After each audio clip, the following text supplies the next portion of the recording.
আমাৰ চেনেলটোলৈ আপোনাক স্বাগতম। যদি আপুনি ইয়াত নতুন তেন্তে আমাৰ সৈতে জড়িত হ'বলৈ চেনেলটো সাবস্ক্ৰাইব কৰক যাতে এনে ধৰণৰ আৰু ভিডিঅ' আপুনি পাই থাকে। আজি আমি ক্লাছ 10 ৰ ইংলিছ চেপ্টাৰৰ পৰা লেছলি নৰিছৰ poem a tiger in the zoo পঢ়িবলৈ গৈ আছো। পয়েমটো এবাৰ ৰিচাইট কৰি চাই লওক। He stalks in his vivid stripes the few steps of his cage on pads of velvet white in his quiet rage. He should be lurking in shadow, sliding through long grass near the water hole where plump deer pass.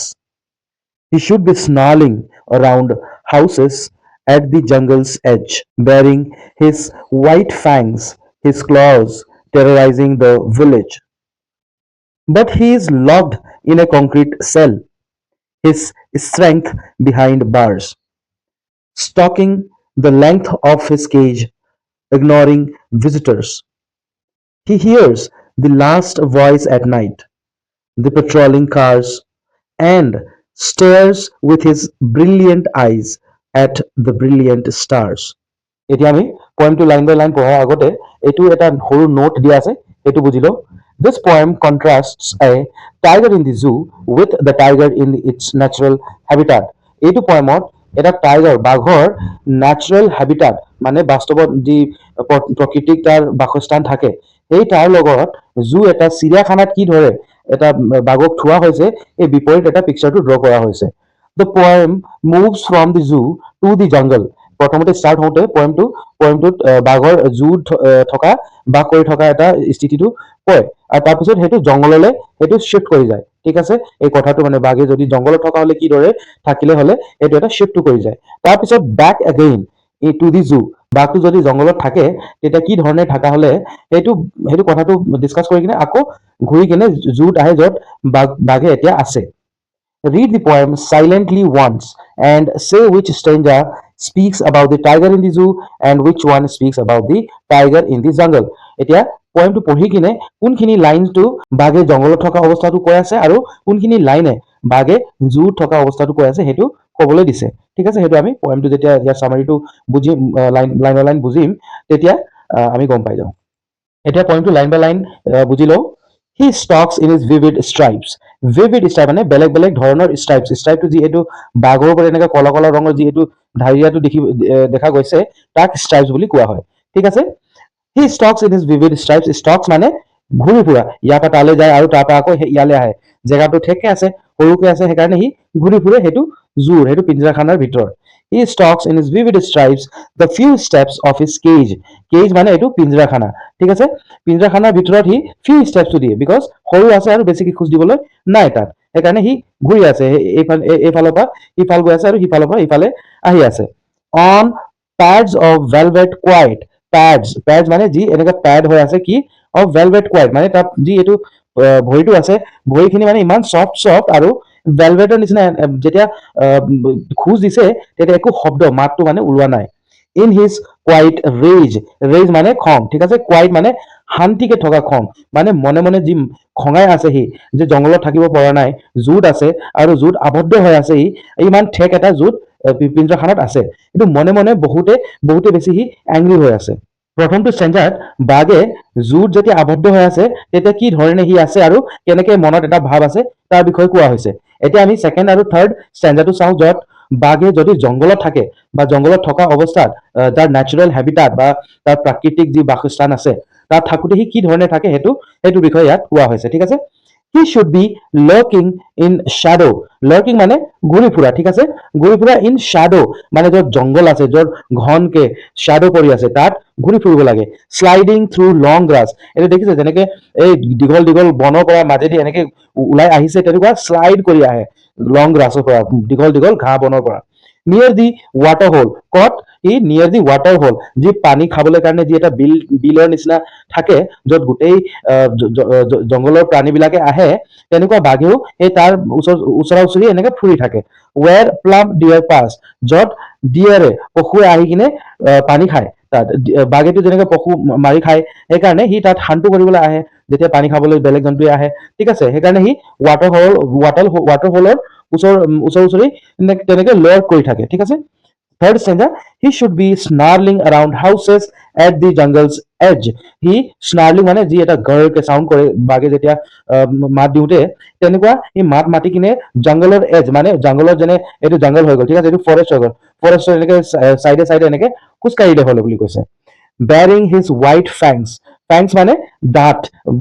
বগাকে যি তাৰ দাঁতটো আছে সেইটো দেখাই কিনে সি জংগলত ফুৰি থাকিলে হ'লে his claws তাৰ যি ক্লজ আছে তাৰ ভৰিৰ যি নাখুনটো আছে সেইটো দেখাই কিনে বা সেইটো লৈ কিনে এজ এ প্ৰাউড টাইগাৰ সি ফুৰি থাকিলে হ'লে আৰু টেৰৰাইজিং দ্য ভিলেজ গোটেইখিনি যি জংগল যেনেকে এইটো জংগল এইটো ধৰি লোৱা এই ওচৰ চুবুৰীয়া যি ভিলেজ কেইটা থাকে ওচৰত সেই ভিলেজৰ মানুহবিলাকতো ভয় খাই থাকিব যে এইটো জংগলত বাঘ আছে আৰু বাঘে ৰাতি আমাক বাহিৰত নোলাব লাগিব বিকজ বাঘে এটাক কৰিব পাৰে বা জংগলত আমি যাব নোৱাৰো বাঘে এটাক কৰিব পাৰে ঠিক আছে তেনেধৰণে এটা টেৰৰাইজিং মানে এটা ফিয়াৰ ফেক্টৰটো এটা মানুহৰ ওপৰত আহি থাকে যেতিয়া বাঘে জংগলত থাকে এতিয়া ফ'ৰ্থ ষ্টেণ্ডাৰ্ডটো চাই লওঁ বাঘে আকৌ এইটো যেতিয়া এটা থিংকিংটো ফ্ল' হৈছিলে জংগললৈ যে প্ৰথমতে বাঘে জুত থাকোঁতে কেনেকৈ থাকি আছে তাৰপিছত যদি জংগলত থাকে তেতিয়া সেইটো অৱস্থাত কেনেকৈ থাকিলে হ'লে ঠিক আছে সেইটো ভাবি কিনে আকৌ এতিয়া ঘূৰি আহিছে জুত ঠিক আছে পয়েটে আকৌ কবিয়ে আকৌ জুত আনিছে আমাক য'ত বাঘে আকৌ কি ধৰণে আছে but he is locked in a concrete cell concrete মানে এই পকাৰ যি বনোৱা আছে এটা ঘৰ এটা বনোৱা আছে বা চেল এটা বনোৱা আছে য'ত সি তাক আবদ্ধ কৰি থোৱা হৈছে বাঘক হি হিজ ষ্ট্ৰেংথ বিহাইণ্ড বাৰ্ছ বাঘে কিমান শক্তিশালী কিমান পাৱাৰফুল এনিমেল হয় কিন্তু যেতিয়া কংক্ৰিট চেল এটা কেজৰ ভিতৰত তাক বন্ধ কৰি থোৱা হৈছে চিৰিয়াখানাত তেতিয়া তাৰ পাৱাৰটোৰ একো কাম নাই আৰু মানুহেতো তাক ভয় নকৰে মানুহে ইনফেক্ট তাক চাবলৈ আহিছে ঠিক আছে stalking the length of his cage সি কি কৰি আছে এইটোতো যোগ দি আছে মানে এইপিনে সিপিনে ফুৰি আছে যে সেইকাৰণে সি লেংথটো মানে ষ্টক কৰি আছে ঠিক আছে ৱাক কৰি আছে ইগনৰিং ভিজিটাৰ্ছ বাঘে যি এই চাবলৈ কাৰণে যি মানুহবিলাক আহিছে বাঘক সিহঁতক একেবাৰে ইগন'ৰ কৰি আছে কাৰণ সি সদায় দেখি থাকে মানুহ তাত অহা যোৱা কৰি থকা আৰু বাঘক চাই থকা তেনেধৰণে কিন্তু বাঘে একো ইণ্টাৰেষ্ট শ্ব' কৰা নাই বিকজ বাঘৰ ইণ্টাৰেষ্টটো জংঘলতে আছিলে জংঘলত যেতিয়া ফ্ৰী হৈ কিনে এটা এনিমেলৰ নিচিনা সি থাকিবলৈ পাৰিছিলে তেতিয়াই তাৰ ইণ্টাৰেষ্টটো আছিলে এতিয়া কংক্ৰিট চেলত থাকি কিনে এটা কেজ বা এটা জুত বন্ধ থাকি কিনে তাৰ একো ইণ্টাৰেষ্ট নাই সেইকাৰণে মানুহক একেবাৰে ভিজিটৰক ইগন'ৰ কৰিছে এতিয়া অন্তিম ষ্টেণ্ডাৰটো চাই লওঁ he hears the last voice at night যেতিয়া গোটেই ভিজিটাৰ্ছটো যি জুত আহে চাবলৈ কাৰণে বাঘক সিহঁতে যেতিয়া গুচি যায় আৰু যেতিয়া জুটো বন্ধ হৈ যায় তেতিয়া বাঘে অকলশৰীয়াকে থাকি যায় জুত আৰু তাক লাষ্ট এটা ভইচ মানে যি মাতটো শুনিবলৈ সি পায় বাঘে দ্য পেট্ৰলিং কাৰ্ছ কিহৰ মাত পেট্ৰলিং কাৰ্ছ যেনেকে পুলিচৰ বাহন যেনেকে ৰাতি চহৰত যেনেকে ফুৰি থাকে নহয় সেইটো পেট্ৰলিং যি চাউণ্ডটো আহে এটা টিউকে যি চাউণ্ড কৰে সেইটো বাঘে শুনা পায় ঠিক আছে and stares with his brilliant আইজ ঠিক আছে বাঘে কি কৰে ষ্টেয়াৰ মানে একটককে মানে চাই থকা ঠিক আছে দীঘল সময়লৈকে একটককে চাই থকা ষ্টেয়াৰ বুলি কয় বাঘে ওপৰত যি তৰা আছে তৰাক একটককে চাই আছে ঠিক আছে চাই আছে তাৰ ব্ৰিলিয়েণ্ট আইজৰ পৰা ব্ৰিলিয়েণ্ট কিয়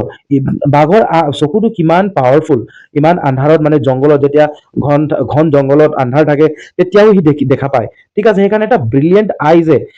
চাই আছে ষ্টাৰ্ছক যেনেকুৱা যি ধৰণে ষ্টাৰে শ্বাইন কৰি আছে ষ্টাৰে জিলিকি আছে তেনেধৰণে তাৰ চকুটো জিলিকি আছে কিন্তু ষ্টাৰে ওপৰত ফ্ৰী আছে ঠিক আছে ওপৰত ফুৰি আছে বা ওপৰত তেনেকুৱা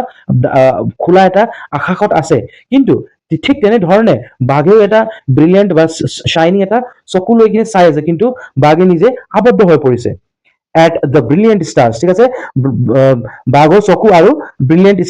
ষ্টাৰক এটা তুলনাটো দিয়া হৈছে ঠিক আছে যি ধৰণে ষ্টাৰ্ছটো ব্ৰিলিয়েণ্ট আছে শ্বাইন কৰি আছে চমকি আছে তেনেধৰণে বাঘৰ চকু একেবাৰে জিলিকি থকা চকু হয় কিন্তু আবদ্ধ হৈ পৰিছে আৰু সি একেবাৰে হেল্পলেছ হৈছে টাইগাৰ ইন দি জু কবিতাটো চাম আপ কৰিবলৈ হ'লে কবিয়ে লেছলি নৰিছে টাইগাৰটোক এটা জুত বন্ধত আবদ্ধ কৰি থোৱা অৱস্থাত দেখুৱাইছে য'ত সি বন্ধ আছে আৰু সৰু এটা জেগাত সি এনেকুৱা খোজকাঢ়ি থাকে ঠিক আছে মানুহে চাবলৈ আহে তাক আৰু সি ভিজিটৰক ইগন'ৰ কৰে আৰু লগে লগে কবিয়ে কয় যে যদি টাইগাৰে জংঘলত এটা থকা হ'লে আৰু তাৰ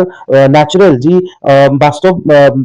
বাসস্থানত থকা হ'লে সি কি ধৰণে থাকিলে হ'লে যে জংঘলত কেনেকে মানুহক টেৰৰাইজ কৰিলে হ'লে ওখ বনৰ মাজেদি সি পাছ কৰিলে হ'লে আৰু ক'ত বিলৰ তাৰ পানী খোৱা জেগাত